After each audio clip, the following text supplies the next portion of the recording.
राम राम नमस्कार। हम किरण उपाध्याय आज बहुत सुंदर एगो सोहर लेके आइल बानी। सुनाओ तनी रउरा सबके पसंद आई तो रउरा सब लाइक सब्सक्राइब जरूर करब, सबे कमेंट करब सबे। के करा जटा से गंगा निकलेली कहाँ पर पसरेली कहाँ पसरेली हो यारे के करा भइले नंद आलय आंगनवा गंगा उमड़ेली आंगनवा गंगा उमड़ेली हो आरे के करा भइले नंदलाल आंगनवा गंगा उमड़ेली आंगनवा गंगा शिव के जटा से गंगा निकलेली धरती पर पसरेली धरती पर पसरेली हो अरे अनजान राम के भइले नंदला अल्लाह आंगनवा गंगा उमड़ेली आंगनवा गंगा उमड़ेली हो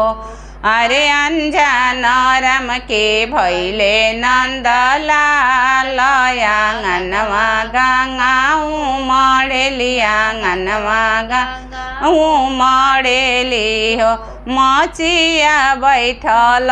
उजे सासु त बहुआ समुझावेली बहुआ जावेली हो ए बहुआ आंगना में अइली गंगा मैया ने हुरी के गोड़वा लाग सोहरी के गोड़वा लागहु हो ए बहुआ आंगना में अइली गंगा मैया ने हुरी के गोड़वा सोहरी के गोड़वा लागहु हो डूडूही बैठल उजे गोतिनी बहुआ समुझा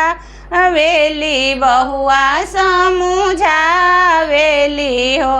ए बहुआ आंगना में अइली गंगा मैया ने हुरी के गोड़वाला सोहरी के गोड़वाला गहु हो ए दुल्हनी आंगना में अइली गंगा मैया ने हुरी के गोड़वाला सोहरी के गोड़वाला गहु हो सुपली खेलत उजे नदी भाभी समुझा वेली भाभी समुझावेली हो